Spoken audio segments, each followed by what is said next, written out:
Night before the filming was going to start, a member of the crew asked me a very important question. And the question was, will I be able to perform as a director tomorrow? And it was a very valid question because I had directed short films before, but they were homemade films. This was the first time I was shooting with a professional crew. So it was not going to be the same. And it was really important, that I performed as a director on set because it was a massive film. It was going to take place for several days with a lot of complications. So, but I purposefully did not answer that question because I was like, I'm just going to go tomorrow and show it rather than say it. I vividly remember the first day of the shooting. I parked my vehicle at the entrance of a neighborhood street because that's where we're going to shoot. I stepped out of the vehicle and I just found myself having all the confidence I needed. And later on, when I analyzed it, I think what it was is that as a director, you have dreamt about this moment when you get a chance to direct a professional film for so long. Then when it finally happens, you feel like you've done it so many times already because your brain feels like it's been here before. It's been here making films before. And any film that you make, you already spend so much time thinking about it. Then when you actually go about doing it, it's more like you're doing what you've already thought you already did.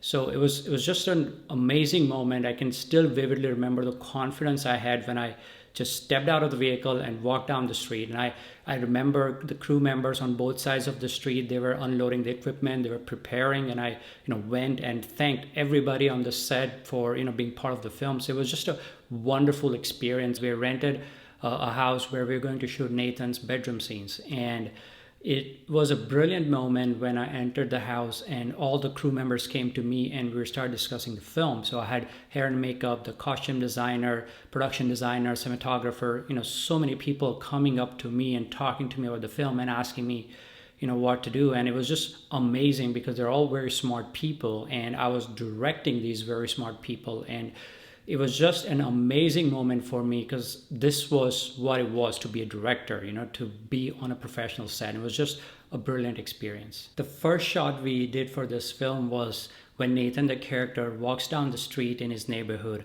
and it was a tracking shot. And with that, we started the process of making Cosmic Light. After that, we shot scenes that takes place in Nathan's bedroom. So in the beginning of the film, you see shots of Nathan's bedroom, and then you see Nathan getting ready, and then going out of the bedroom. And after that, we closed off the windows and made it all dark, and we shot the scene which pretty much comes in the middle of the film where Nathan figures out the trajectory of cosmic light. So all these scenes were done at the same time. So after this, we moved to the building where we did the lobby scene. This is a scene where Nathan walks into the building and he speaks to the receptionist. The problem on that day was that none of the extras showed up. So I had to request people who were, just passing by, and coordinator who was just helping us opening up the building and closing up the building for the shooting. And, I had to request whoever I could find to be on the film because without the extras on the screen, it would have looked like it's an empty building and it was supposed to be a working day.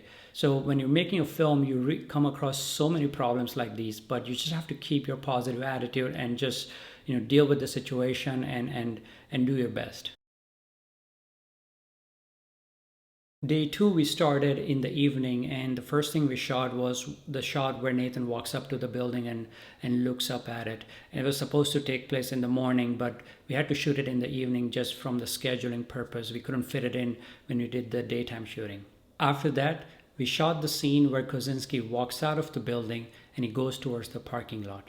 In that shot, we tried to give some background of what Kosinski is going through by giving some lines to the extras. And this was not originally written. I wrote those lines when we were doing the post-production. And then came the scene where Nathan meets Kosinski for the first time, and there were a lot of complicated shots, and it took a while to shoot that scene, but we finally did it, and it was the end of the schedule at Riverside.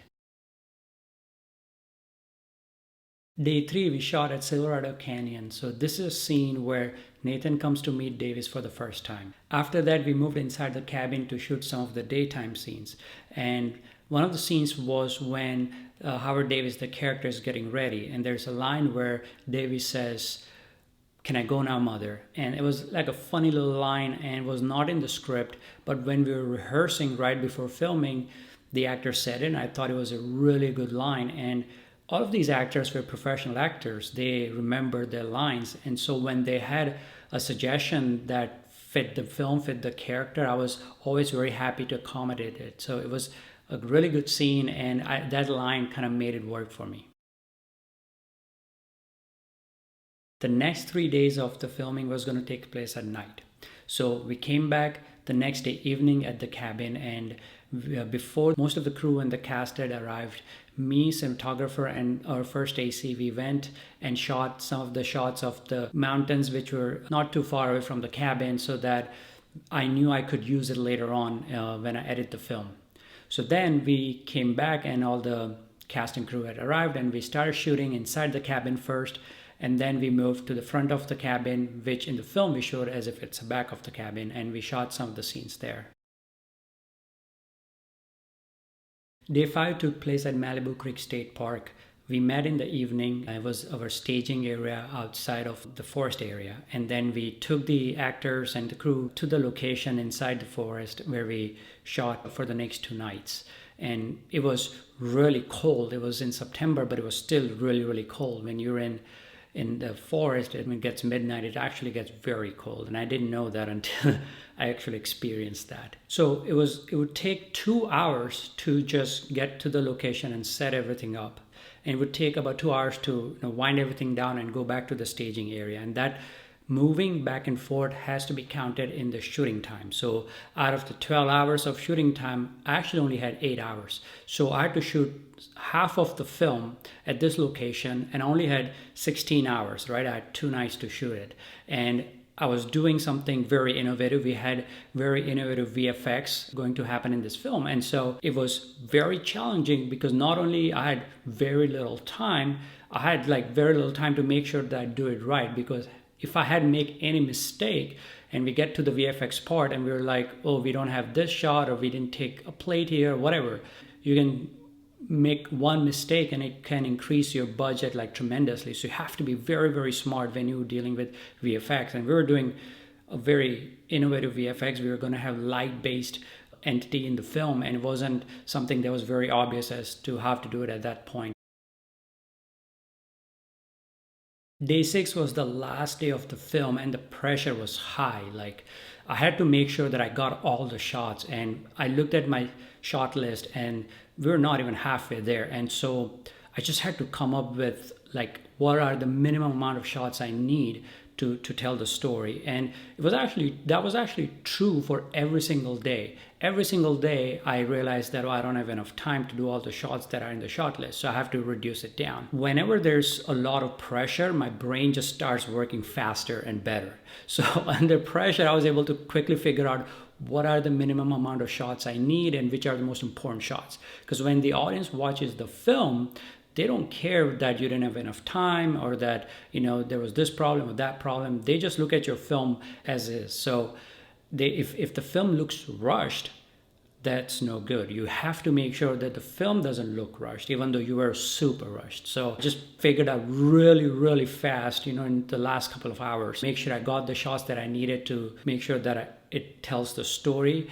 and all the shots that I needed to make sure that the VFX can be done pretty well on the film. So it was something that you're not thinking how creative you could be and all that. You just working like a machine on the set at that point. But when the camera turns on, you just have to switch everything off and you just have to focus on the creativity. But it was a lot of fun and challenging experience doing that, especially during that last day of filming. So did I have enough time to shoot this film?